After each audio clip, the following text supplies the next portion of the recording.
మహాగణాధిపతయే నమః. ఓం గురుభ్యో నమః. ఓం శ్రీమాత్రే నమః. పరమేశ్వర స్వరూపమైనటువంటి జ్యోతిష, వాస్తు మరియు ఇతర అనేకమైనటువంటి శాస్త్రములను మనకు అందించినటువంటి మహర్షులకి నమస్కారం. హయగ్రీవ హయగ్రీవ హయగ్రీవేతి యో వదేత్ తస్య నిస్సరతే వాణి జన్హు కన్యా ప్రవాహవత్.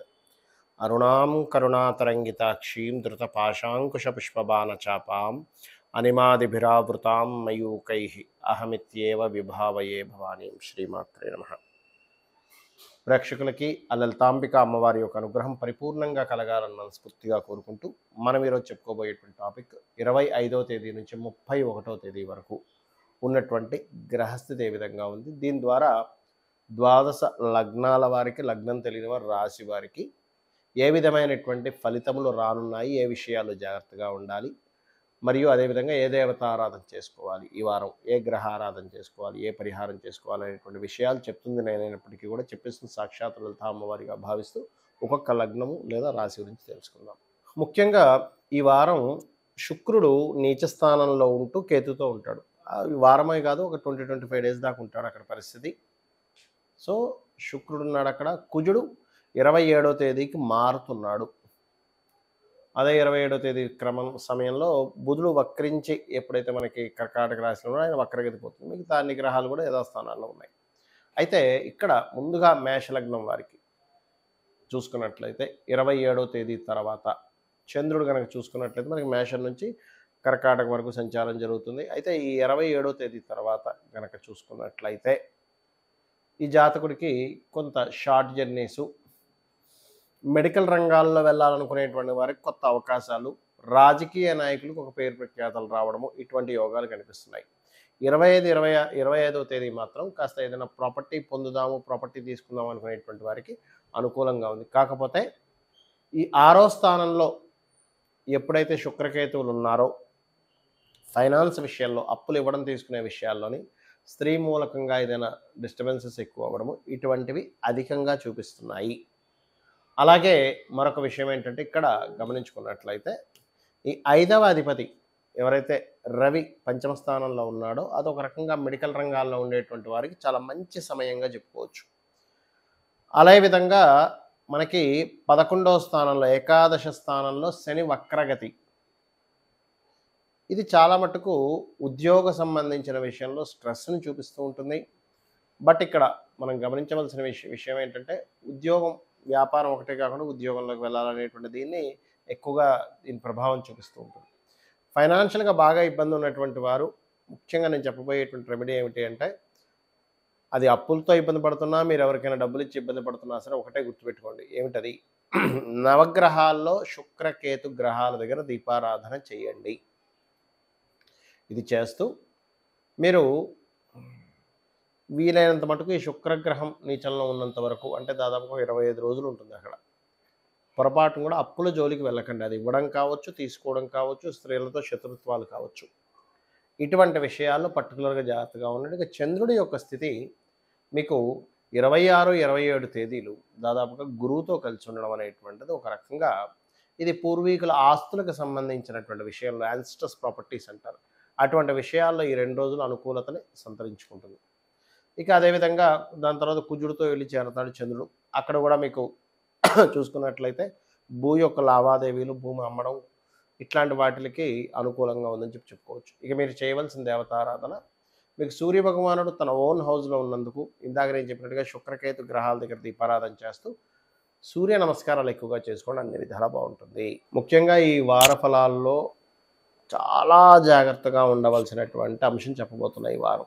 ఏమిటది అంటే, మనం ఇప్పటికే చూసాము, బంగ్లాదేశ్లో పలానా డాక్టర్ మీద జరిగినటువంటి ఘోరం అసలు తలుచుకుంటేనే చాలా బాధాకరమైనటువంటి విషయం. ఏమిటి అసలు మనం ఎక్కడున్నాము, ఏమిటి, ఒక వైద్యురాలి మీద, అది కూడా ఎక్కడో ఏ అరణ్యంలోనో లేకపోతే ఏ దగ్గర ఎవరు కాపాడలేని స్థితిలో ఉన్న ప్రదేశంలో కూడా కాదు, అలాంటి ప్రదేశంలో జరగడం ఏంటంటే, అంటే ఈ విషయం ఎందుకు చెప్తున్నానంటే, నెక్స్ట్ శుక్రుడు నీచపడుతున్నాడు, శుక్రకేతువుల కలయిక ఉంది. సో ఇది మరింత జాగ్రత్తగా చూసుకోవాల్సిన అంశం. ఎందుకంటే శుక్రుడు నీచబడి కేతుతో ఉండడం వేరు, కుజుడు దృష్టి దాని మీద ఉండడం వేరు మళ్ళీ అగైన్.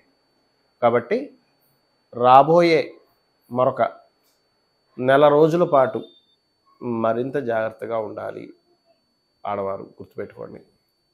అందులో ముఖ్యంగా శుక్ర లగ్నాలు అంటే ఏమిటి? మేషలగ్నము కాకుండా మనకు తర్వాత ఉండేటువంటి వృషభ లగ్న జాతకులు, లేదా తులాలగ్న జాతకులు, లేదా శుక్ర మహర్దశ నడుస్తున్నటువంటి వారు, లేదా కేతువు శుక్రుడు కలిసి ఉన్న ఆ యొక్క మహాదశలు లేదా అంతర్దశలు లేదా ప్రత్యంతర దశలు నడుస్తున్నటువంటి వారు ముఖ్యంగా మరింత జాగ్రత్తగా ఉండండి. మరియు కన్యాలగ్న జాతకులు కూడా కాస్త జాగ్రత్తగా ఉండండి. అంటే వీరు మాత్రమే అని కాదు, ఓవరాల్గా ఏంటంటే ఎప్పుడైనా మీరు కనుక ఎక్కువ ఇటువంటివి సంఘటనలు జరిగినటువంటివి తీసుకున్నట్లయితే, సర్వసాధారణంగా అయితే మనకి ఇండియా మొత్తంలో ప్రతి 17 నిమిషాలకు ఒక కేసు నమోదవుతుందట. ప్రతి 17 నిమిషాలకు. అదేది బయటకు వచ్చిన వాళ్ళ పరిస్థితి. రావట్లేదంటే నా ప్రతి 4 నిమిషాలు కూడా జరుగుతుంది. మరి ప్రతి 4 నిమిషాలు కూడా జరుగుతుంది కదండి. ఇదేమిటి అంటే ఇలాంటి సమయాల్లో ఇలాంటి గ్రహస్థితి ఉన్న సమయాలు ఘోరంగా జరుగుతాయి. ఇప్పుడు చూడండి, మొన్న మనం డాక్టర్ కేసు కనుక చూసుకున్నట్లయితే అది చాలా దారుణమైనటువంటి పరిస్థితులు జరిగేటువంటి సిచ్యువేషన్స్ ఇట్లాంటివి ఎక్కువ జరుగుతాయి. కాబట్టి ఏంటంటే ఇది ఎక్కువగా అయ్యేటువంటి సమయం నడుస్తుంది. సో చాలా చాలా చాలా జాగ్రత్తగా ఉండండి. అలాగే ఈ శుక్రకేతువులు అనేటువంటిది ఫైనాన్స్ని కూడా సూచిస్తుంది. కాబట్టి మీరు ఎవరికైనా ధనాన్ని ఇవ్వడం, లేకపోతే ఎవరో మేము ఇన్ని డబ్బులు ఇస్తే మేము మీకు ఇన్ని ఇస్తాము, ఈ మధ్య అంతా చూస్తున్నాను నేను, ₹1,00,000 కట్టండి, ప్రతి నెల 30,000 40,000 తీసుకెళ్ళిపోండి అంటే ఎక్కడి నుంచి వస్తాయి అంటే వాళ్ళు చెప్పేది ఏంటంటే మేము ఫలానా దగ్గర పెడతాము, షేర్స్లో పెడతాము, లేకపోతే ఇంకోటి అందులో మాకు రూపాయికి రూపాయి వచ్చేస్తుంది, మాకు ఒక ₹60 వచ్చినప్పుడు మీకు ₹40 ఇవ్వడానికి ఏమిటి అనగానే వాళ్ళు నిజమే అనుకుంటారు. వాళ్ళు నిజంగానే షేర్ మార్కెటింగ్లో బాగా ఆరితేరిన వాళ్ళు ఎన్నో సంవత్సరాలు సాధన చేసి వాళ్ళకి వాళ్ళు కొంతమంది చేసుకునే వాళ్ళు ఉన్నారు, లేరనట్లే. కానీ 99% ఆఫ్ పీపుల్ పోగొట్టుకున్న వాళ్ళ సంఖ్య ఎక్కువ అందులో. దాని గురించి తెలియక, షేర్ మార్కెట్ గురించి తెలియక, ఏదో వచ్చేస్తుంది అనుకొని అందులోకి వెళ్ళి డబ్బులు పోగొట్టుకున్న వాళ్ళ సంఖ్య ఎక్కువ. అసలు దాని బేసిక్స్ కూడా తెలియకుండా.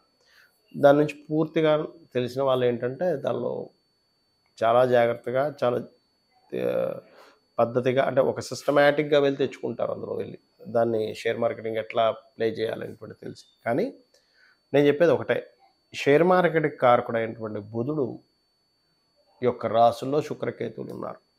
ఇదేం చేస్తుందంటే మొత్తం ప్రపంచవ్యాప్తంగా ఒక అప్ అండ్ డౌన్స్ని ఎక్కువగా ఇస్తుంది. ఇలా శుక్రకేతువులు కలిసి కన్యారాశిలో ఉన్నప్పుడు ఆర్థిక మాన్యాల మీద ఎక్కువ ప్రభావం చూపిస్తుంది, దేశాల మీద ఎక్కువ ప్రభావం చూపిస్తుంది. స్త్రీ మూలకంగా ఒక రకమైనటువంటి ఉద్యమాలు రావడం జరుగుతుంది. స్త్రీ మూలకంగా ఒక రకమైనటువంటి పరిస్థితులు ఏర్పడుతూ ఉంటాయి. అంటే శుక్రుడి యొక్క ప్రభావం అలా ఉంది. సో ఇది మీరు గుర్తుపెట్టుకోండి.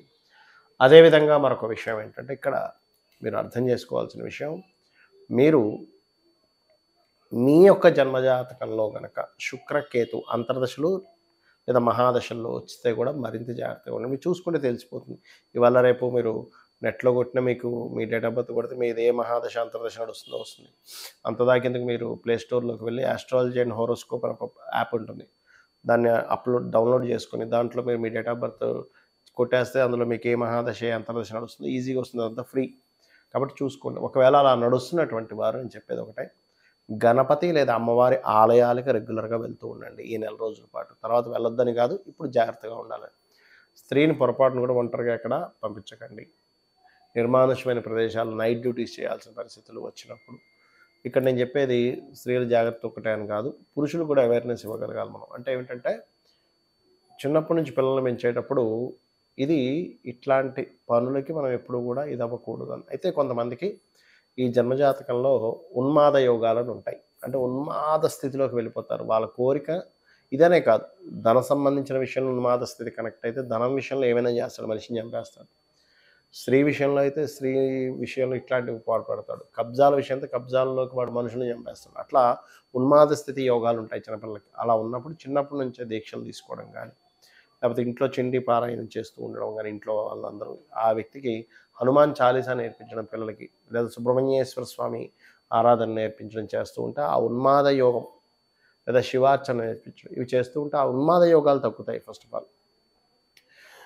ఇక ఒకటే, మీ యొక్క జన్మజాతకం ముఖ్యంగా చూసుకోవాలి. గోచార ఫలితం అనేటువంటిది ఏదైతే ఉందో అది ఇప్పుడున్న ప్రస్తుత పరిస్థితులు ఇలా ఉన్నాయి కాబట్టి ఇలా మెదలండి అని చెప్పేటువంటి అంశము.